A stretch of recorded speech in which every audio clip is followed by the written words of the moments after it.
Nous sommes en République démocratique du Congo, un pays envié par plusieurs et nous croyons également que la République démocratique du Congo ne manque pas les hommes intelligents pour relever les défis de la RDC. Une fois de plus, sur ces plateaux, nous avons l'honneur de recevoir un politicien majeur de notre pays, la tête bien faite de la République.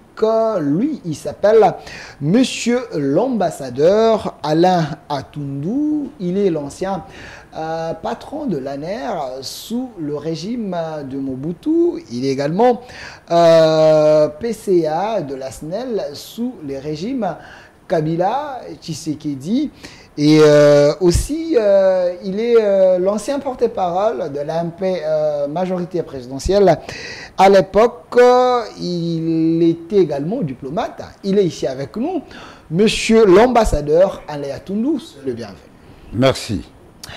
Monsieur l'ambassadeur, c'est pour la toute première fois que nous puissions vous recevoir ici sur la chaîne de la maman nationale, la maman de la nation, CSS Télévision, Canal Studio Satellitaire. Vos impressions? C'est très moderne.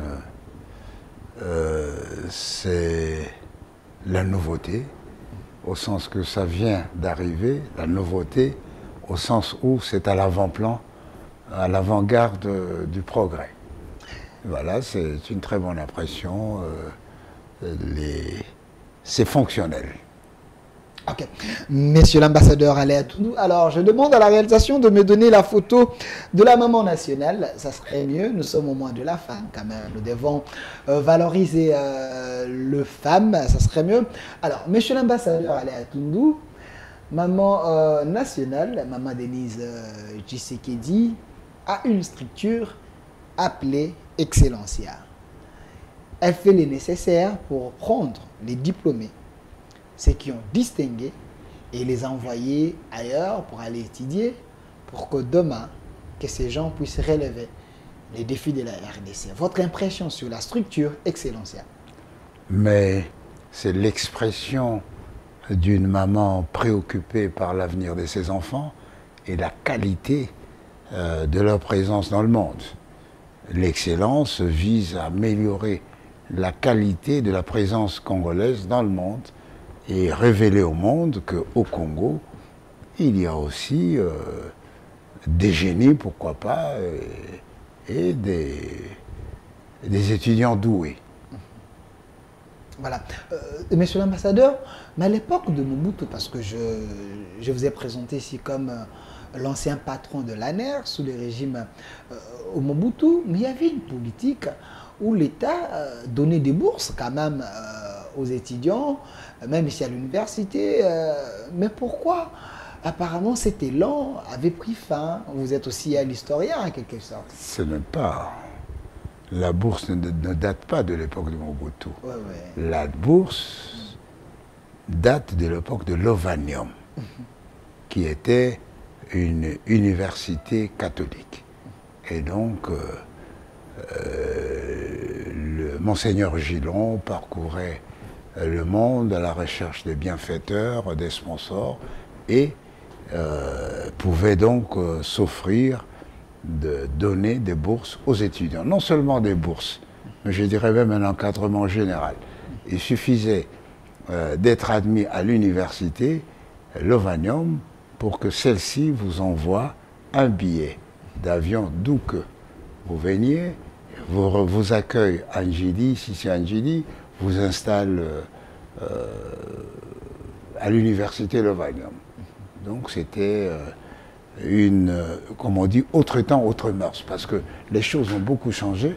Le nombre des étudiants s'est multiplié à un rythme exponentiel et le développement économique n'a pas suivi. Les recettes du gouvernement qui a pris la relève de l'université catholique, qui est devenue laïque par la force des choses, eh bien, avait une autre politique que les prêtres. Et donc aujourd'hui, c'est un peu difficile de penser à donner la bourse à tout le monde parce que cela prendrait, je pense, une grande part du budget de l'État et je pense que l'État a une autre politique plutôt. Voilà, l'État a une autre politique. Notamment ses excellences, hein, prendre les meilleurs pour les soutenir, les encourager pour qu'ils servent de modèle pour la société. Voilà, c'est une manière également d'encourager Maman Denise, et si vous pensez... Mais il faut absolument. J'ai commencé par dire que c'était le réflexe naturel d'une maman qui est préoccupée par l'avenir de ses enfants, leur éducation, leur instruction et surtout leur présence dans le monde. Le monde, c'est le monde du travail, c'est le monde de compétition. Et donc, c'est un effort à encourager. Et il faut que tous ces gens qui en bénéficient justifient de la confiance de la nation, c'est-à-dire qu'ils brillent là où ils sont et puis qu'ils nous reviennent pour amener une plus-value de leur présence ici, avec ce qu'ils ont acquis à l'extérieur, comme qui dirait heureux qui, comme Ulysse, a fait un long voyage, est rentré chez lui plein d'usages et de raisons. Nous souhaitons qu'il rentre ici plein d'usages et de raisons et qu'il mette tout cela en pratique. Alors, au bénéfice de notre peuple. Au bénéfice de notre peuple. Et pour aussi encourager Maman Denise, parce que s'ils partent, ils ne reviennent pas, je suis sûr qu'elle ne va pas continuer à verser dans le tonneau de Danaïde. Voilà. Mais moi, je pense aussi que le gouvernement est censé appuyer la dame, parce que Maman Denise, ce qu'elle fait, c'est une initiative personnelle, c'est privé. Il faut que l'État également puisse la prêter une main forte. Pardon? Il faut que l'État puisse également prêter la structure une main forte. Bon, ça c'est une option. Hein. Ça c'est à l'État d'encourager tous les citoyens qui prennent des initiatives de nature à assurer un meilleur avenir chez nous. Et donc, comme Maman Denise est une citoyenne comme une autre, je pense que l'État devra pouvoir l'encourager comme il encourage des ONG et d'autres initiatives des Congolais. Voilà, merci. Monsieur l'ambassadeur Alain Atundou, l'ancien patron de l'ANER, ambassadeur au Rwanda, PCA de la SNEL, l'ancien porte-parole de l'AMP majorité présidentielle à l'époque de Joseph Kabila Kabanga. Ancien de la GKMIN aussi. Voilà, ça aussi on avait oublié, hein, parce que vous avez un CV à long métrage. Voilà, avec vous on va décrypter les grandes lignes d'actualité. On va essayer un peu de parler de la diplomatie. Il y a l'arrivée du président français Emmanuel Macron. Est-ce qu'il y a les retombées pour la RDC? Qu'est-ce que la RDC a gagné? On va essayer un peu d'en parler. Il y a aussi la situation économique. Hein, du Congo aujourd'hui, nous avons le pouvoir d'achat en République démocratique du Congo, ça pose problème. Dépréciation monétaire, ça pose problème. À qui la faute? Est-ce la Banque centrale ou le ministère des Finances? On va essayer un peu d'analyser là aussi. Qu'est-ce qu'il faut faire pour créer la richesse, pour que la RDC puisse encore avoir de moyens, que nous puissions avoir l'économie de la guerre, parce que la guerre demande aussi des moyens. Nous allons essayer un peu de placer le processus électoral. Hein. On va en parler. La classe politique, elle est vraiment divisée sur ces processus. On a suivi le chef de l'État qui a dit, vu que la situation est en train de persister, l'insécurité à l'Est, ça peut perturber un peu les calendriers électoraux.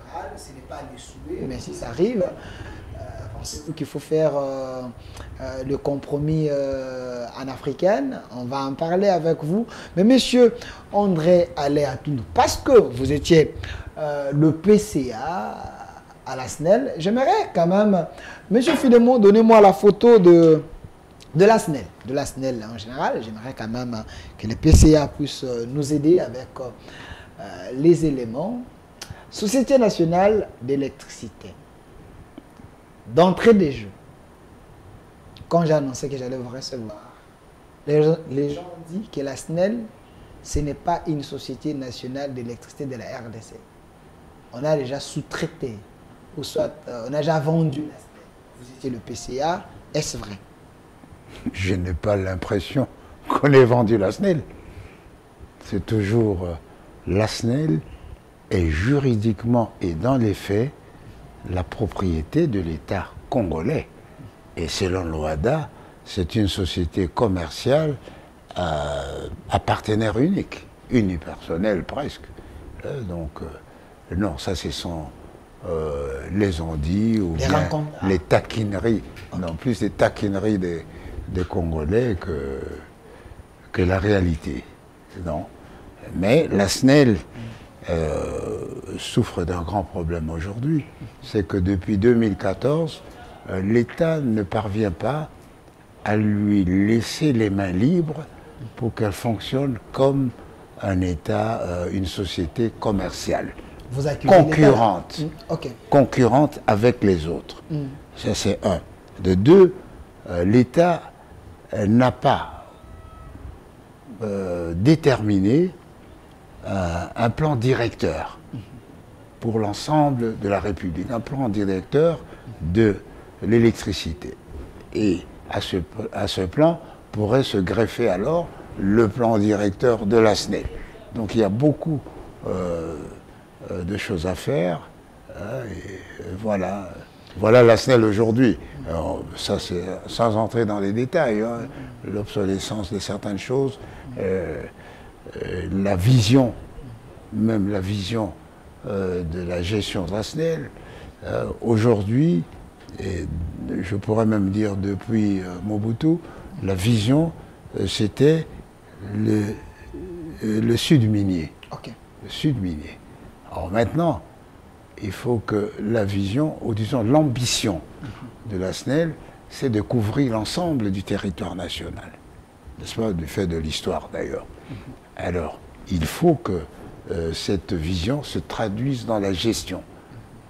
Il n'y a pas que Inga pour le sud minier, mais il y a aussi des nouveaux sites, n'est-ce pas, dans la province orientale, qui pourraient couvrir le Sud-Soudan jusqu'au Kivu. Mais il y a aussi des sites à l'intérieur, dans les provinces de l'intérieur du pays, comme au Kasaï, comme au Bandundu. Alors il faut que l'État dise d'abord, pour moi, l'électricité c'est ça, mon ambition c'est de couvrir, d'améliorer le taux de desserte, jusque par exemple à 60%, et tous ceux qui veulent exploiter l'électricité doivent partir de ce plan directeur. Parce qu'il n'y a pas que la SNEL, hein. Il y a à Goma, il y a deux sociétés privées qui font ça. Et aujourd'hui, n'importe qui en réalité peut exploiter l'électricité. Alors, M. Alain, quand vous dites que l'État n'a pas laissé la main libre à la SNEL, vous voulez dire quoi clairement? Jusqu'aujourd'hui, la SNEL est en train de souffrir parce que l'État ne paye pas, parce qu'il y a une influence, parce qu'il faut éclairer les Congolais. Je parle de la conséquence juridique du statut de la SNEL aujourd'hui. Le président nomme, par exemple, hein, je prends, le président nomme, etc., parce que c'est l'État. Mais c'est un peu contradictoire par rapport au statut de société commerciale, où normalement c'est l'Assemblée générale qui nomme, voilà, et le président prend acte. Donc, quand on nomme quelqu'un à la SNEL... C'est juste un aspect, hein, c'est juste un aspect, il y a d'autres aspects. Alors, M. Alatoune, parce que vous étiez PCA à la SNEL, vous avez eu à constater autant de choses. Nous avons plusieurs barrages ici en RDC, Inga, qui donne le courant à plusieurs pays, hein, et qui dépend également de nous, à moins que je me trompe. Il y a certains pays du monde qui tirent leur électricité ici. Comment expliquer que la RDC, il y a certaines provinces aujourd'hui qui souffrent encore de l'électricité? Il n'y a pas, ces provinces se trouvent dans le noir total. Comment expliquer? D'abord, il faut situer les responsabilités. Le conseil d'administration, évidemment le président du conseil d'administration, a une autorité stratégique, hiérarchiquement stratégique sur la société. C'est-à-dire, elle détermine, le conseil d'administration, plus exactement, détermine les grandes options, la philosophie d'action, etc., avalise les objectifs stratégiques de la direction générale, et c'est à la direction générale de exécuter ce que le conseil a dit. Évidemment, dans le respect du seuil d'engagement, je crois 5 millions pour la direction générale, 10 ou 15 pour le conseil d'administration, et au-delà, c'est l'Assemblée générale. L'Assemblée générale où alors siège l'unique propriétaire, l'État, c'est-à-dire c'est par l'Assemblée générale que l'État va décider que tel projet qui coûte 90 millions de dollars peut être engagé par la SNEL parce que l'État est d'accord. C'est ça le seuil d'engagement. Alors, aujourd'hui, les chiffres divergent. On va de 7% à 15% du taux d'électrification. Pour qu'il y ait une amélioration, il faut qu'il y ait des objectifs. Okay. Il faut que tout exploitant d'électricité qui vient ici, la SNEL, Virunga et tous les autres, en disant, d'après notre plan directeur, nous devons atteindre par exemple 60%. Donc, puisque la politique universelle aujourd'hui, c'est le mix énergie, eh bien, là, l'hydraulique, c'est autant, le solaire, c'est autant, l'éolienne, c'est autant, les groupes, c'est autant. Alors, à partir de là, les investisseurs peuvent choisir en fonction des priorités du gouvernement et des options majeures de celui-ci. Alors, Monsieur Aléa Toundou, on a compris, mais il y a... Je vous rappelle que le plan directeur aujourd'hui d'application à la SNEL date de 40 ans. Je crois que c'est M. Munga qui l'avait initié, et donc il faudrait réadapter les choses. Alors, réadapter les choses, mais vous étiez là pendant autant d'années, comme PCA, vous n'avez pas vu les choses dans ce sens-là? Je fais 5 ans et un trimestre. 5 ans. C'est pas beaucoup pour vous? Oh, monsieur. Le mandat normal, c'était 4 ans, et nous avons eu ce bonus de 15 mois. Voilà, de 15 mois. Alors, parce que nous devons passer ces sujets, mais j'aimerais quand même être direct avec vous. Quand j'ai annoncé que j'allais vous recevoir, on dit, Monsieur Atoundou, il y a une opprobre qui les colle jusqu'au à la peau.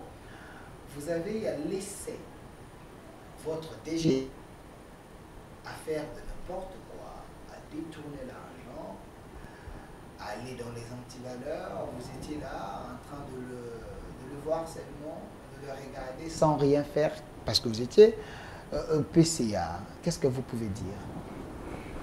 Il est là. Contre les faits, les arguments ne valent rien. La vérité, c'est que la situation que nous déplorons aujourd'hui, notamment le cas de l'ancien DG et certains autres collaborateurs, c'est le fruit d'une enquête d'au moins 2 ans. Ok. Une enquête d'au moins 2 ans. J'ai eu, moi, il y a 1 an, à me présenter au tribunal de grande instance de la Gombe, et voilà, justifier ceci, justifier cela. Et je crois que maintenant que c'est aux mains de la justice, il faut se priver de faire des conclusions ou des commentaires qui ne reflètent pas la réalité des choses compte tenu de ce que connaît la justice. La justice est là, mais la justice, il y a eu auparavant l'IGF, il y a eu l'Inspection générale des finances. Donc vraiment, je crois que c'est l'occasion pour la justice d'établir la responsabilité. Et je ne pense pas avoir un statut particulièrement protégé pour ne pas avoir été sollicité si tel était le cas, que j'étais impliqué. Donc, vous observez des lois, ça ne vous concernait pas, il n'y avait même pas des rapports qui venaient ça dans votre bureau ça me concerne absolument. Des alertes peut-être. Ça me concerne, mais je me garde de parler de cette gestion parce que le tout est dans les mains de la justice.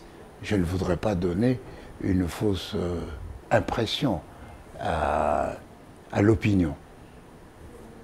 Quand la justice est saisie, il faut laisser la justice faire son travail sans pression et pour que la vérité se manifeste. Vous faites plus la confiance à notre justice, je pense.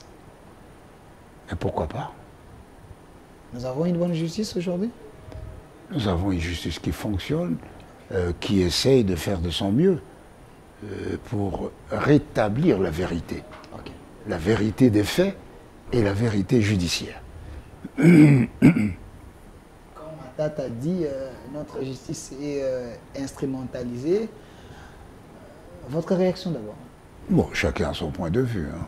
Ça dépend du sujet dont on est l'objet, ça dépend de l'impression que ce dossier n'a pas été traité, mais je vous dis, dans un pays de droit comme le nôtre, ce sont les préceptes de la loi qui guident le magistrat et le jugement tient compte de cela, des faits et de son intime conviction. Donc, on peut, si tout le monde devait être d'accord, tout le monde en même temps, eh bien, il n'y aurait pas eu première instance, deuxième instance, troisième, jusqu'à la Cour de cassation. Donc, en principe, tout ce qui appelle interprétation appelle à contestation. Mais, pour le fonctionnement de la République, lorsque la justice supérieure, c'est-à-dire vous avez épuisé tous les moyens, lorsque la justice s'est prononcée, ben, il faut s'y faire. Alors, M. Alain Atoundou, ancien patron de l'ANER, ambassadeur, PCA de la SNEL, ancien porte-parole de la majorité présidentielle sous le régime Kabila. M. Filemon, vous pouvez me donner la photo de Joseph Kabila, s'il vous plaît. Monsieur l'ambassadeur Alain Atoundou, on dit que Kabila s'est senti trahi par ses proches, les gens qu'il avait fait confiance. Est-ce votre impression aussi quand vous les regardez? Trahi, mais il faut voir cas par cas. Ok. Hein, trahi par rapport à quoi? Trahi par rapport à la forme, par rapport au fond, tout ça. Je crois que chacun avait une relation particulière avec Kabila. Okay. Et donc, si, par exemple, quelqu'un quitte pour aller ailleurs, il doit y avoir une raison. Okay. Hein, il doit s'expliquer. Mais en démocratie, je crois qu'il y a la conscience personnelle, la conscience républicaine et les exigences de la démocratie, la liberté d'expression. Quand vous allez quelque part, vous avez partie liée avec quelqu'un, vous avez le droit aussi de mettre fin à ce lien. Donc, je ne sais pas. Donc, c'était pas je ne peux pas dire comme ça. C'était pas un lien éternel. Kabila, autorité morale, il a pistonné tout le monde, il a créé tout le monde, il a donné tout le monde l'emploi. Kabila n'est plus au pouvoir, il a mis la signature, les gens les quittent. C'est l'ingratitude? Non, je pense que c'est un raccourci saisissant et troublant. Ok. Si chaque fois que le chef de l'État fait appel à quelqu'un, on considère qu'il le crée, ce n'est pas toujours la vérité. Parce qu'il peut faire appel à quelqu'un qui vient de commencer, qu'il forme ou qu'il formate, comme il peut faire appel à des expertises extérieures de gens qui étaient en fonction avant son arrivée au pouvoir. Donc il faut voir un peu la nature de relation et les statuts de chacun. Donc il y a les gens qui travaillent avec Kabila pour l'intérêt. Parce que pour leur propre intérêt. C'est ce qui est de l'autre côté. Chacun travaille toujours pour son propre intérêt. Les gens l'idéologie de Kabila. Cet intérêt doit être conforme à l'intérêt général. C'est-à-dire, oui, moi je travaille pour ma dignité, etc. Mais il faut que je justifie la confiance que l'autorité m'a donnée en faisant ce que l'État me demande de faire. Alors, quel était votre intérêt à travailler avec Kabila? Parce que vous êtes là pour ne pas citer les autres. Vous dites tout le monde travaille pour son intérêt. Oui. Vous, à côté de Kabila, quel était votre intérêt principal? C'était d'abord de mettre mon expérience au service de l'État. Au service de l'État, pas de l'homme. Au service de l'État et de... Mais écoutez, nous sommes... tout régime est un peu anthropomorphique. Hein. Okay. Aujourd'hui, dans l'histoire, tous ceux qui travaillent avec Tshisekedi aujourd'hui seront qualifiés de fascistes, tshisekédistes. Tous ceux qui ont travaillé il y avait des kabilistes. Avec Kabila, ce sont des kabilistes. Ceux qui ont travaillé avec Mobutu sont des moboutistes. Alors nous qui avons travaillé avec tout le monde, régimes. Je ne sais plus ce que nous sommes. Sommes-nous moboutistes? Sommes-nous kabilistes? Sommes-nous tshisekédistes? Mais je pense que nous sommes d'abord des patriotes, des nationalistes. Bon, et les républicains. Vous voulez, si vous dites que je suis moboutiste, j'accepte parce que j'ai commencé à servir la nation sous Mobutu avec les principes qu'il m'a inculqués. Ok. Voilà. Mais ce n'est pas parce qu'on a travaillé avec tel. Non, il y a ce qui marque la caractéristique essentielle. Moi, j'ai commencé à travailler depuis 1973, au mois d'octobre, jusqu'à la chute de Mobutu. Je n'avais pas d'autres références idéologiques. Et donc, Mosé est arrivé, c'est une autre expérience, et j'ai trouvé qu'il ne doit pas y avoir de rupture dans la continuité du service de l'État. Et c'est ça qui nous a causé tort en un premier temps. L'AFDEL voulait faire une rupture, a fait même une rupture. Et le temps de se rendre compte des exigences de la continuité de l'État, je crois que Mosé a fait appel aux généraux des ex-phases, etc. Et le président Kabila a continué à se servir, à faire appel à ce qui était disponible, comme aujourd'hui, le président Tshisekedi ne peut pas se priver d'une expertise au motif qu'il a servi sous Kabila, sous Mobutu, sous Kasavubu, et pourquoi pas, parce qu'il est de telle tribu, parce qu'il est de tel parti. Non. Le président de la République, c'est le chef de l'État de tout le monde, il a le droit de faire appel à qui il veut, et à celui-là d'exercer sa liberté démocratique. Alors, si vous dites que vous avez traversé le régime, Mobutu, Kabila les pères, Kabila les fils, aujourd'hui, vous êtes à la disposition de la République. La fidélité pour vous, une valeur, ou c'est quoi? En politique, on parle de loyauté. Ok. La loyauté suppose le respect de l'ordre hiérarchique, la transparence. Okay. La transparence, c'est-à-dire la sincérité de l'action. Okay. Quand vous me nommez à la tête de la SNEL, vous ne me demandez pas de répéter chaque jour que je suis avec vous. Vous me donnez une mission, c'est de faire travailler la SNEL, de gérer la SNEL, d'administrer la SNEL pour que l'électricité soit meilleure et plus répandue. Et donc, quand je le fais, sans arrière-pensée, sans me servir, eh bien, c'est ça la loyauté. Parce qu'on peut être avec quelqu'un sans être loyal. C'est vrai ça? Au sein de FCC, un peu, il y avait des gens, il y avait des gens qui étaient avec Kabila sans. Vous savez, aujourd'hui, le président Tshisekedi est là. Mais pourquoi il a fait arrêter beaucoup de gens, de ses principaux collaborateurs? Parce qu'ils sont avec lui sans être loyaux. Dans les imposteurs.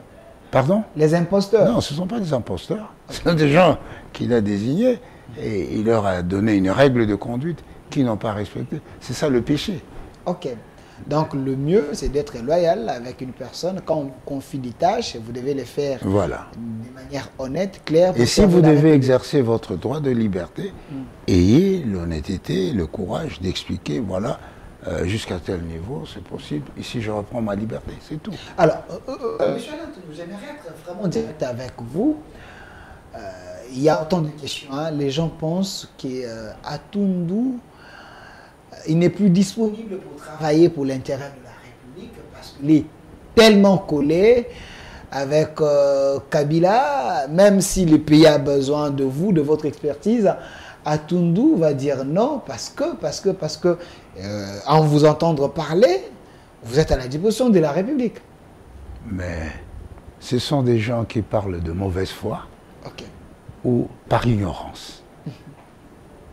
J'ai été nommé à la tête de la SNEL par Kabila.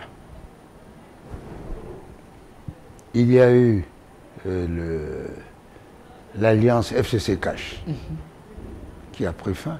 Je suis resté à la SNEL jusqu'à la fin de mon mandat et jusqu'à quand le président de la République a exprimé le désir de nommer quelqu'un d'autre. Je n'ai pas résisté. C'est ça, être à la disposition. Sans problème. Je suis clean, tout est là.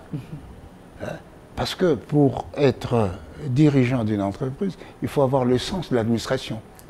L'administration, c'est le respect des procédures et la transparence dans l'exécution des choses. Ok. Monsieur Alain Atundu, vous êtes en train de nous suivre en direct ici sur la chaîne de la Maman Nationale, CSS. Télévision, parlons politique, parce que c'est important. Donnez-moi la photo d'Emmanuel Macron avec Félix Antoine Tshisekedi, monsieur l'ambassadeur. Vous êtes un diplomate, vous avez traversé les époques, vous avez l'expérience politique. La République démocratique du Congo, c'est pas un pays qui a commencé aujourd'hui, 60 quelques années après. Il semble que la RDC ne se vend pas mieux. Pardon? Ne se vend pas mieux. Est-ce qu'il y a un problème de leadership, il y a un problème de vision, ou la RDC est toujours colonisée? 60 quelques années plus tard. La souveraineté, l'intégrité territoriale sont des défis de tous les jours. Il faut se battre. Et j'aime à le répéter. En 65 ans, aucun chef d'État n'a trahi ce pays. Il s'est toujours battu, chaque chef d'État s'est toujours battu pour l'unité de notre pays. Kasavubu, dont on disait qu'il était fédéraliste, s'est battu pour l'unité du pays. Mobutu, évidemment, Mouzé aussi, Kabila aussi, et aujourd'hui, le président Tshisekedi est à la manœuvre. Donc, ça, ce sont des réalités structurelles de notre État. Que nous soyons l'objet de convoitises, c'est normal pour des gens qui ne voient pas la communauté internationale en termes d'interdépendance, mais en termes d'hégémonie. Le Rwanda a besoin d'implanter une usine de fabrication de télécelles chez lui. Oui, il est libre. Mais comme il n'y a pas de matière, il faut qu'il fasse un accord en bonne et due forme avec le Congo pour que le Congo lui livre la matière première pour la fabrication. Mais il ne faut pas se comporter en brigand de grand chemin en disant que bon, je peux intervenir sans prévenir parce que il y a le M23, mais le M23, l'histoire est têtue. il y a des aspects économiques, des aspects de commerce derrière.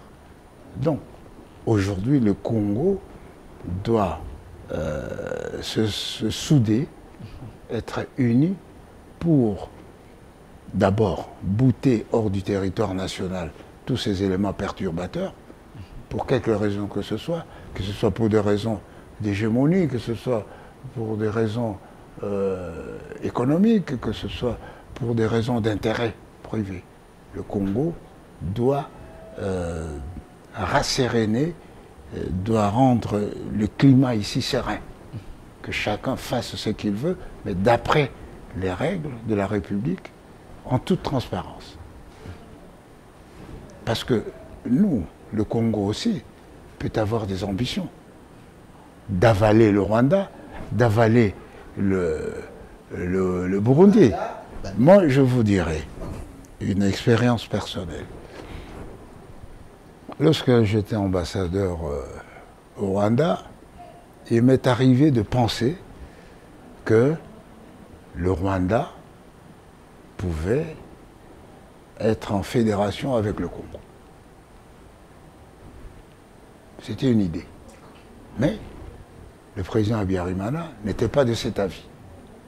Voilà pourquoi le Rwanda, si le président Kagame a l'idée qu'il doit s'associer au Congo, ben, qu'il fasse une négociation au bon et du fort. Ok. De manière sincère, honnête. Hein. Sans passer par devoir... De façon loyale. Ok. Hein, de façon loyale. Et voilà, je vois que Kivu m'intéresse. Bon, pour mon développement, j'ai besoin de Kivu. On va créer une fédération. On crée une fédération où il faut avoir des relations économiques de la nation la plus favorisée. Eh bien, on va établir ce principe. Mais il faut éviter de faire la guerre pour ce qui ne vous appartient pas, parce que vous enviez. Ok. Alors, M. Aléatounde, parce que nous parlons de l'arrivée du président Macron à Kinshasa, il y a ceux qui pensent que c'était un non-événement, la France ne pouvait rien apporter à la RDC, les autres ont marché pour dire non à l'arrivée de la France. Il semble que la France appuie le Rwanda. Votre analyse? Non, il ne semble pas, il faut dire les choses telles qu'elles sont. Okay. La France appuie le Rwanda, mais on se demande toujours pourquoi. Okay. La France a imposé un secrétaire à la francophonie, une personnalité rwandaise, c'est-à-dire ressortissant d'un pays renégat de la francophonie. Okay. C'est contradictoire. C'est une, j'allais dire presque une humiliation pour le plus grand pays francophone. Pourquoi pas, en ce moment de trouble, confier le secrétariat à un Congolais? Il y avait un problème de leadership peut-être à l'époque. Et la RDC s'est absentée. Non. Il n'y avait pas peut-être les hommes capables à assumer ces postes. Non. Il y a des hommes capables. Comment donc? On dit les Congolais. Nous avons pas. Les Congolais sont plus dans la musique. Les Congolais sont plus dans la musique, dans la distraction. Ah bon? Kamba Ibouacha aussi est dans la musique? Le professeur Kamba Ibouacha, oui. L'historien. Okay. C'est un francophone. Là, le professeur Yokali aussi est dans la musique? Oui, il fait de la musicologie. Okay. Mais il ne passe pas son temps à danser. Donc il y a des têtes. Hein, des hommes capables de tenir la francophonie et de lui donner une orientation beaucoup plus globale. Mais lorsque le chef de l'État de la France, de la République française, pense que pour améliorer ses relations avec le Rwanda, particulièrement avec le président Kagame, il faut lui faire cette fleur-là, je crois que c'est un peu paradoxal. Ce n'est pas conforme aux intérêts bien compris de la francophonie. Alors, la RDC doit faire confiance à la France ou la RDC doit faire confiance à sa propre diplomatie, à son armée, à son peuple? Parce qu'il y a ceux qui pensent que le régime actuel tend plus la main à la communauté internationale? Est-ce une bonne chose ou il faut... Quel régime tend plus le régime Tshisekedi tend plus à la communauté internationale? Tout régime tend la main à la communauté internationale. Parce que nous avons une interdépendance structurelle entre les nations. Vous tapez, vous empoisonnez des étudiants en Iran, c'est tout le monde qui en parle. Vous empêchez aux Afghanistan d'aller à l'université, c'est le monde entier. Vous martyrisez les femmes ici, le M23, etc., c'est le monde entier. Et les richesses que nous avons doivent nous servir, bien sûr, mais contribuer également à opérer un développement universel. Parce que nous faisons, on dit qu'aujourd'hui, le monde est un grand village. Nous sommes une de ces maisons de ce village. Et nous devons empêcher qu'il y ait du feu chez le voisin, pour une raison ou une autre, puisque ça va traverser chez nous. Ce n'est pas un reproche que de dire, par exemple, que le président Tshisekedi est allé là-bas, est allé là-bas, est allé là-bas. Mais souvent, on oublie l'histoire. Okay. Le président Mobutu, quand il a pris le pouvoir, je me souviens qu'à un moment donné, il avait fait 52 jours à l'étranger. On en parlait, etc. Mais c'était pour se pénétrer de certaines réalités. Et donc, les déplacements des chefs d'État, les résultats ne sont pas immédiats. On dit que les chefs de l'État, l'expérience qu'il a, la notoriété qu'il acquiert et la connaissance qu'il a des acteurs, mais sont des éléments importants pour la gouvernance du pays. Alors, M. Toundou, j'aimerais être vraiment direct, hein, c'est ce que les gens rencontrent. On dit que le chef de l'État, Félix, est un Magellan, il voyage trop et la RDC ne gagne rien. Une fois ici, Macron est venu, il nous a flanqué ça en face, disant, vous étiez incapable de protéger votre souveraineté depuis 1994. Donc, en quelque sorte, quand il dit « prenez-vous en charge », ça ne vous dérange pas, vous les élites? Bon, d'abord, être Magellan, ce n'est pas une injure. Magellan est allé à la découverte du monde et a facilité la connexion entre les États. Donc, c'est un explorateur. Est-ce qu'on peut empêcher un chef d'État d'explorer l'avenir pour son pays? Donc, je considère que ceux qui disent qu'il est Magellan, ce n'est pas une injure, n'est-ce pas? Alors, à propos de cette déclaration de 1900, en se référant à 1994, je me demande pourquoi le président Macron l'a fait. L'a-t-il fait de bonne foi ou par taquinerie? L'a-t-il fait parce qu'à l'époque, il était en petite culotte? Mais les faits sont là. Okay. Depuis 1994, M. Kenguela, il a eu l'occasion d'exprimer comment la communauté internationale nous a imposé la présence des réfugiés rwandais. Pas Tutsi ou Hutu, rwandais. L'opération turquoise. Et l'opération turquoise qui a éclairé un couloir, etc. Je crois qu'il faut lire l'histoire et tout assumer. Okay. Le président Macron, qui assume de rendre les œuvres volées par ses arrière-grands-parents, de gens qu'il ne connaît même pas, doit assumer ce qui est plus près de nous. Non, il a dit qu'il ne peut pas porter les fardeaux de tout le monde. Lui, personne ne lui demande de porter le fardeau de tout le monde, mais il ne doit pas nous rejeter ce qui ne nous revient pas. Mais la France a un rôle. Si la France n'avait pas joué un rôle, mais pourquoi est-il allé demander pardon au Rwanda? Parce que là, il y a eu une diplomatie agissante. Et chez nous, il n'y a pas Kagame, là, il y a une diplomatie agissante. Kagame s'affirme. Et la France peut fléchir, mais la RDC, Macron peut venir ici.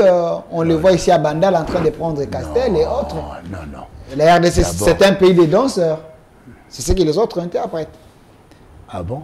C'est certainement en dansant qu'on a été le premier à piloter le C-130 avant les Belges. C'est sans doute parce qu'on est danseur que Diassoloa et le commandant Ilunga sont allés prendre Mohamed Ali en DC3, en DC10. Sachons faire la part des choses. Les taquineries sont des taquineries. Encore que la danse, c'est une science. Il y a des gens qui font la danse à l'université, qui étudient. Donc ce qui est important, c'est la mécanique intellectuelle. Ce n'est pas le comportement. Il faut comprendre le comportement, c'est dû à quoi? Qui ne danse pas? Et qui passe son temps qu'à danser. Même le professionnel. Donc ça, c'est éviter sa part de responsabilité. Une question directe, monsieur l'ambassadeur. Quelles sont les retombées directes sur le plan diplomatique de l'arrivée du président Macron, si réellement la RDC était prévoyante et vigilante? Non, moi je pense que malheureusement, ce voyage a été un gâchis. Ok. C'est un gâchis parce que, en venant ici, je crus comprendre que le président Macron voulait expliquer la légitimité de ses positions internationales, notamment vis-à-vis du Rwanda, etc., etc. Il a raté. Le peuple congolais ne l'attendait pas sur ce plan-là, n'est pas prêt d'accepter. Il n'a pas accepté. Il a démontré, avant qu'il n'arrive, il y a eu un groupe de citoyens qui sont allés à l'ambassade et tout ça. Ils devaient tenir compte de cet élément. Okay. Deuxièmement, le peuple congolais attendait, et les hommes politiques, la condamnation franche du Rwanda, les sanctions, l'annonce des sanctions, l'apport financier pour la guerre et surtout l'apport en armement, comme il est fait en Ukraine. Okay. Mais rien de tout cela. Bon, à la place, quelques opérations cosmétiques de marketing politique, montrer une bouteille de Beaufort, prendre avec Fali, ce n'est pas ça qui amène la paix. Ce n'est pas ça qui améliore les relations de coopération entre la France et le Congo, mise en mal par ses propos lors de la conférence de presse. Au moins, j'ai suivi un député français qui dit les Congolais ne sont pas sincères. Macron a condamné le Rwanda quand il dit nous sommes contre les agresseurs de la RDC. Vous voulez qu'il les dise comment les agresseurs, si nous pensons que notre agresseur c'est le Rwanda, quand Macron dit il est contre l'agresseur de la RDC, ce qui veut dire qu'il est contre le Rwanda. Mais il est venu ici, nous sommes en guerre, la communauté internationale reconnaît cette réalité de l'agression. Ça devait être un voyage, un séjour de solidarité, comme il a fait en Ukraine. Il n'est pas allé proclamer les principes de démocratie en Ukraine. Il a amené de l'argent, il a amené de l'armement, il a amené la solidarité. Eh bien, le Congo n'a pas besoin de signes d'affection. Okay. Le Congo a besoin d'épreuves de solidarité dans la guerre, dans les conséquences de la guerre. Alors, Monsieur l'ambassadeur Alain Atundou, vous restez sur votre position, on vous comprend. Pensez-vous... Non, c'est une position du nationaliste, de tout patriote congolais. Pensez-vous que pour que la RDC se fasse respecter dans le monde, la RDC doit s'affirmer de manière non discutable, économiquement fort? L'une des conséquences, je trouve, bénéfiques de la présence de Macron et de toutes les péripéties de son séjour, c'est de donner la preuve aux Congolais et de donner la conscience aux Congolais de la nécessité de compter d'abord sur soi-même pour s'intégrer dans le monde. Notre armée doit d'abord compter sur elle-même, notre gouvernement doit compter sur lui-même et se présenter en partenaire. Ok. Même si nous sommes en guerre, la France a besoin de notre coopération. Et donc, elle doit nous aider à faire la guerre pour maintenir la coopération. Elle ne doit pas venir ici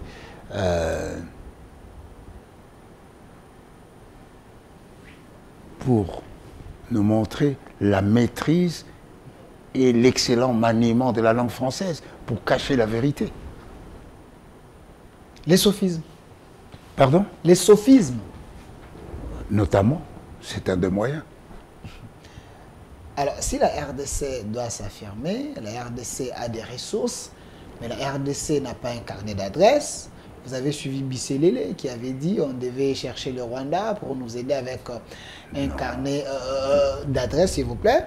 Nous aider avec un carnet d'adresses. Pensez-vous que cette politique de se confier au Rwanda, ici en RDC, on n'a pas les hommes capables d'aller chercher des contrats, les bailleurs de fonds et autres? D'abord, c'est une présentation caricaturale de réalité, de relations internationales. Le carnet d'adresses, notre président ne peut qu'en avoir. Parce que si en toute hypothèse, en venant à la tête de l'État, il n'avait aucune adresse de qui que ce soit, ce sont les autres qui se seraient signalés chez lui. Vous savez, Monsieur le Président, il y a une mine chez vous, nous nous exploitons, etc. Donc, après 4 ans, il a un carnet d'adresses. Aller au Rwanda pour solliciter. Mais c'est un rapport de partenariat. Comme il est allé aux États-Unis, comme il va en France, comme il va dans n'importe quel pays, pour sauvegarder les intérêts réciproques que nous avons. On dit qu'il a sous-traité notre souveraineté, il a vendu nos richesses au Rwanda, il a vendu le pays. On l'avait dit sous Mobutu. Mobutu avait vendu le Congo, etc. Et pourtant, sous Kabila, il y a eu des carrés miniers, etc. Kabila a vendu. Et pourtant, sous Tshisekedi, il y a cessé. Maintenant, on dit Tshisekedi a vendu. Après lui, il y aura encore des richesses. Donc ça, c'est de la distraction. En sachant que tout le monde ne réfléchit pas de la même façon. Tout le monde n'a pas les mêmes éléments de réflexion. Je pense que le plus important pour nous, c'est que les dirigeants ne soient pas distraits et que la classe politique ne fasse pas le jeu de ces mauvais plaisantins. Alors, monsieur l'ambassadeur, parce que nous sommes sur ce point, la RDC doit avoir ses richesses, mais il y a un problème sérieux ici en République démocratique du Congo. Qui est responsable de la dépréciation en cours du franc congolais, la Banque centrale ou le ministre des Finances? Cette question mérite le droit d'être posée parce que la RDC a besoin de ce moyen.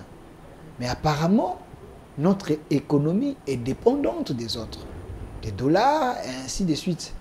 Citez-moi un pays au monde dont l'économie ne dépend pas des autres. Il n'y en a pas.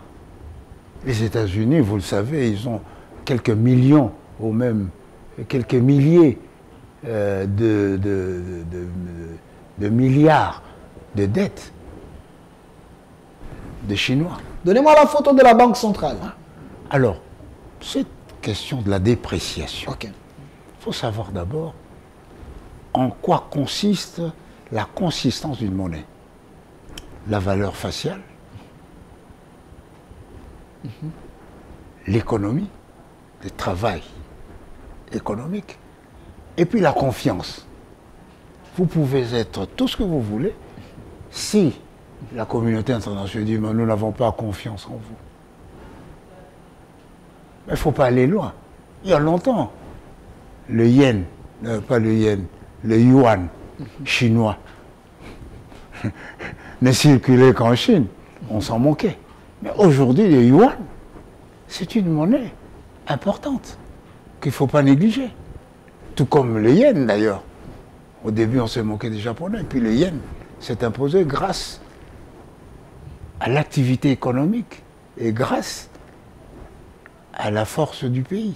Et donc, nous, le Congo, au lieu de suivre ces juges de chemin, ces professeurs qui ne savent pas de quoi ils parlent, eh bien, nous devons nous concentrer. Nous concentrer à protéger notre monnaie contre les prédateurs extérieurs et les prédateurs intérieurs. Le travail que fait dans cette optique l'IGF aujourd'hui, la Cour des comptes, c'est un travail appréciable qu'il faut encadrer et encourager. Le travail que fait sur ce point l'armée pour protéger des prédateurs extérieurs, c'est appréciable. Donc aujourd'hui, le plus important, c'est de soutenir cette lutte contre la corruption. 2, c'est de soutenir ce combat de notre armée contre tous les envahisseurs, tous les envahisseurs venus de l'extérieur. Alors, monsieur l'ambassadeur Aléa Toundou, quand on veut tuer un président, quand on ne veut pas d'un président, on cherche le problème à l'interne, dans son pays, et surtout avec sa population. Nous avons la Banque centrale, vous êtes en train de voir ici, nous avons le ministère des Finances. Ces deux branches doivent nécessairement travailler ensemble pour éviter qu'il n'y ait pas un manque de stabilité de monnaie, taux d'échange et le pouvoir d'achat et autres.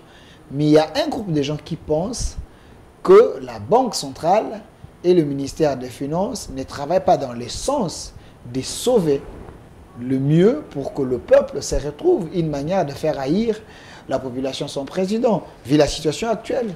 Qu'est-ce qu'il faudrait faire alors? Vous savez, la gestion d'un pays est la prérogative de celui qui est élu. La gestion de pays, c'est une option qui n'est pas la seule, mais qui est celle de celui qui conduit les destinées de ce pays en ce moment-là. Et donc, au lieu de passer son temps à détruire cette option, il faut consolider cette option par des propositions positives, par des apports fonctionnels. Si, en toute hypothèse, celui qui a la destinée dit non, je ne prends pas cette option, il faut le laisser parce que c'est son mandat. Il faut le laisser. Mobutu, quand il a fait Inga, beaucoup de gens n'étaient pas d'accord. Il a dit, bon, je continue. Kabila, quand il a fait les 5 chantiers, il n'était pas d'accord. Il continue. La même chose aujourd'hui, quand le président Tshisekedi parle du développement à partir de 145 territoires, il y a des gens qui pensent que ce n'est pas vrai. Ils ne veulent pas. Mais il doit persévérer. Parce que le développement à partir des 145 territoires, c'est une application du fédéralisme, application économique du fédéralisme. Le développement à partir de 145 territoires, c'est d'abord quoi? C'est d'abord améliorer la connectivité. Établir la connectivité entre les 145 territoires pour améliorer la circulation des personnes et des biens et transformer le Congo en un marché unique, en un marché national, avec en conséquence la diminution de la dépendance vis-à-vis de l'extérieur. Si nous consommons en priorité tout ce que nous faisons ici, eh bien, que nous importe que tel dit, bon, nous n'allons pas importer, nous n'allons pas exporter notre riz chez vous. Nous avons le riz de Kindu, nous avons le riz de Bumba, nous avons le riz de la ceinture verte de Kinshasa. Des Kanyamakassé aussi, mais parce que vous êtes dans ces chapitres. Monsieur Philemon, donnez-moi la photo de monsieur Albert Youma. J'aimerais quand même le voir ici, monsieur Aléa Toundou. l'AFEC, vous connaissez bien les patrons de l'AFEC, c'est M.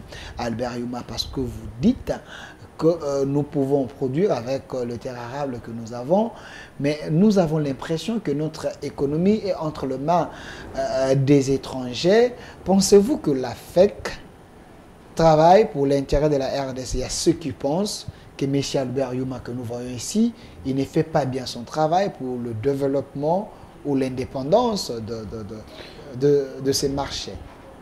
M. Youma a été élu par ses pairs. Ok. En tant que président de la FEC, pour la énième fois. Ben, cela signifie qu'il travaille pour l'intérêt de la FEC. Et la FEC travaille pour l'intérêt. Il a la confiance de ses pairs. La FEC travaille pour l'intérêt du Congo. Donc, si d'aventure on découvre que M. Youma ne travaille pas pour l'intérêt de la FEC et du Congo, ce sont ses collègues qui vont lui demander de rendre le tablier. Mais il y avait un bras de fer ici. Mais il entre la FEC. ne faut pas jeter l'opprobre sur un pan de la vie nationale. Okay. La FEC, ce sont des particuliers qui participent au développement de notre pays et qui ne travaillent pas dans les meilleures conditions. Okay. Donc il faut tenir compte de cela aussi. M. Albert Youma, c'est un homme extrêmement intelligent, le pays a encore besoin de lui, mais ceux qui pensent qu'il y avait un bras de fer entre le gouvernement et la FEC, parce que le gouvernement voulait à ce qu'on puisse suspendre certaines taxes pour que les choses soient plus moins chères, mais il y avait un bras de fer. Jusque-là, M. Youma est allé dans le sens de défendre les commerçants. Ouais. Dans tous les pays du monde, il y a toujours un bras de fer entre les entrepreneurs, hein, les patrons, comme on dit, et le gouvernement. Parce que, à un moment donné, le gouvernement se voit obligé de remplir son rôle social. Alors que l'entrepreneur voit l'économie. Je vous donne le cas de la SNEL. Ok. Le gouvernement impose un taux de tarification pour que ce soit conforme au niveau de vie. Mais le gouvernement impose à la SNEL et laisse certains particuliers au-delà de la SNEL. Ou bien le gouvernement, voilà, on va prendre un cas précis. Quand le président est arrivé avec Covid, etc., il a dit on va faire 3 mois de gratuité. Ouais. La SNEL s'est exécutée. Les 3 mois de gratuité, c'est pour le peuple, mais pas pour la SNEL. C'est-à-dire le gouvernement devait payer la SNEL. Je crois que ce n'est pas arrivé. Chaque fois que le gouvernement prend une mesure pour alléger le peuple, il doit soutenir ceux qui font... Il doit payer à la place de la population. Voilà, il doit payer à la place de la population. C'est ça. Donc, vous ne pouvez pas demander, par exemple, aux compagnies d'aviation de payer $100, 200 $ aller-retour Lubumbashi, si vous ne supportez pas le coût de carburant, hein, si vous ne garantissez pas l'entretien, etc., vous ne diminuez pas les taxes, etc. Merci, merci monsieur l'ambassadeur. On me fait signe déjà à la fin, c'est important, le temps est allé trop vite. Alors, parlons du processus électoral à la République démocratique du Congo. Monsieur Philémon, donnez-moi la photo de monsieur Corneille Nangaa, c'est important parce que l'homme fait parler de lui, il fait l'actualité. Monsieur Aléa Toundou, vous êtes un acteur politique du premier rang. Quand l'ancien président de la CENI tient des propos, il dit qu'il ne sait pas qu'il y a eu un accord entre les politiciens. Alors, les opposants et les autres, ils sont allés très loin pour dire que Félix Tshisekedi n'était pas élu. C'était plutôt le choix de Joseph Kabila, moyennant un accord. À l'époque, vous étiez encore très proche, jusqu'à aujourd'hui, je pense, de Joseph Kabila. Votre analyse sur ces dires, Nangaa a vidé son fardeau? Bon, je ne sais pas. Hein. Je pense qu'il y a peut-être une maldonne dans la compréhension des propos de Nangaa. Nangaa, à ma connaissance, et d'après ce qu'il a déclaré sur une chaîne nationale, Le deal auquel il fait allusion, c'est le deal de gouvernement. Ok. C'est après ce deal que le président Tshisekedi a signé l'ordonnance de nomination du Premier ministre Ilunga Ilokampo. C'est ça le deal de gouvernement. Et dans tous les pays du monde. Dans la coalition. N'est-ce pas? Pardon? Donc la coalition. Oui, mais c'est ça. Ok. Lorsqu'on n'a pas la majorité, il faut bien rechercher à se trouver une majorité hétéroclite pour gouverner. La situation se passe en France, aux États-Unis, etc. Vous avez entendu le blocage. Hein, les républicains qui ne parvenaient pas à désigner le speaker, etc. Parce que. Tout ça, c'est une question de deal. Les élections, c'est une autre affaire. Les élections, c'est une opération finalement judiciaire ou juridique. Et ce qui tranche, c'est la Cour constitutionnelle qui dit, oui, la CENI a fait son travail comme il faut, ou bien les résultats donnés ne sont pas les résultats, il faut recommencer. Ou bien, nous avalisons ce résultat et on y va. Faut pas être mauvais perdant. Ok. Hein? Faut pas être mauvais perdant. Parce que une élection, c'est un moment de tension qui aboutit toujours dans une contestation. Voilà pourquoi tous les étudiants de l'université, les étudiants en droit, savent qu'il y a un chapitre réservé au contentieux électoral, alors qu'à l'université, il n'y a pas d'élection. Okay. On leur dit, eh bien, la tension est telle que... Parce que une opération électorale, ça commence par l'enrôlement, par, disons, la détermination des circonscriptions électorales, l'enrôlement, et puis l'élection.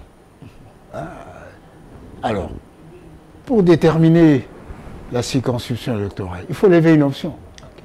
On vous dira non, il a fait ceci pour favoriser ça. Pour choisir le mode électoral, il faut lever une option. Ah, mais c'est ceci, c'est cela.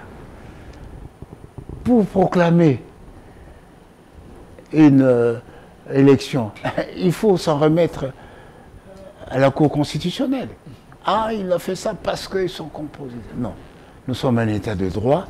Nous devons avoir la culture de respecter la conscience de ceux qui exercent leur métier avec professionnalisme. Merci, M. Aléa Toundou. Il semble que si la situation de l'Est persiste, il n'y aura pas élection, probable glissement. Est-ce qu'il faut respecter les délais ou il faut accepter la situation comme telle, sauver la RDC, aller à un dialogue? Avec la connotation négative de glissement qui suppose qu'on va tricher sur le temps, je n'emploierai pas cette expression. Okay. La situation sécuritaire au pays, surtout son implication sur la cohésion nationale, impose au gouvernement, aujourd'hui, évidemment au chef de l'État, de veiller à ce que les élections ne favorisent pas la balkanisation qui est en cours et en progression, en créant chez nos frères de l'Est un sentiment d'abandon et donc un sentiment d'indépendance. Si les élections ne sont pas un gage de paix dans les circonstances actuelles, pourquoi hypothéquer l'intégrité de notre pays? Parce qu'il faut absolument organiser les élections. On peut suspendre le processus électoral en disant nous nous accordons pour nous suspendons pour un délai tel afin de nous permettre de nous consacrer à la guerre. Et nous vous promettons que après ce temps, nous aurons terminé cette guerre et nous pourrions continuer. Et ça, Il faut savoir faire un holà quand ça ne va pas. Merci. Monsieur Aléatoudou, regardez la caméra. Qu'est-ce que vous avez envie de dire que vous n'avez pas pu dire pendant quelques minutes? C'est votre mot de la fin. Bon, moi, ce que j'ai envie de dire et que j'ai dit, c'est que ce pays nous appartient, à nous les Congolais. La défense de ce pays est notre première obligation. Le développement de ce pays est notre obligation. Et donc, nous devons avoir comme assignation de toutes nos institutions, la première assignation, c'est de travailler pour bouter les perturbateurs à l'extérieur, eh bien, avec droit de poursuite, pour créer une zone tampon, pour nous sécuriser. Pour cela, nous devons faire appel, pourquoi pas, à nos amis et à ceux qui partagent les valeurs démocratiques que nous défendons. Parce que ce que nous défendons là-bas, c'est bien sûr l'intégrité territoriale, mais c'est aussi la valeur démocratique de l'accès au pouvoir ou de revendiquer quelque chose sans la force. C'est aussi éviter les violations des droits de l'homme qui sont massives là-bas. Donc on ne peut pas mettre une sorte d'écran disant bah, écoutez, le M23 vient ici se battre. J'ai entendu un chef d'État dire qu'il y avait une minorité en danger ici, mais je ne connais pas une seule minorité de la République qui a fait l'objet d'une rafle de la part de l'État ou d'une chasse aux sorcières. Nous sommes un pays de minorité, nous avons des problèmes entre voisins, mais nous regardons dans la même direction. C'est le développement du Congo, c'est la dignité du Congolais, parce qu'un Congo grand, c'est un Congo qui doit être capable de jouer sa vocation d'être la gâchette de l'Afrique. La gâchette politique, la gâchette économique, la gâchette sociologique, la gâchette culturelle. Merci. À un moment donné, le Congo était le centre de la culture du continent. Donc il faut que nous puissions jouer notre rôle de gâchette. Merci, monsieur l'ambassadeur Alain Atoundou. Je précise que vous êtes patron de l'ANER, l'ancien patron de l'ANER, ambassadeur, PCA de la SNEL, l'ancien porte-parole de la majorité présidentielle sous le régime Kabila. Vous étiez notre invité d'aujourd'hui. Merci d'avoir répondu à notre invitation. Je vous remercie de m'avoir donné cette occasion. C'est avec plaisir que j'ai répondu. Merci. Avec M. Alain Atoundou, on a fait le décryptage des grandes lignes d'actualité. Je pense, pour lui, l'intérêt principal, c'est d'abord les Congos à la place des individus. Nous devons nous mettre ensemble, fédérer nos efforts. Si l'élection va permettre qu'il y ait la balkanisation, le mieux, c'est de mettre ça à côté, privilégier d'abord l'intérêt de l'unité nationale. Merci à vous rester fidèles sur la chaîne de la Maman Nationale, c'est SAS Télévision. Suivez la rediffusion de cette émission à minuit. Restez fidèles au programme. Au revoir.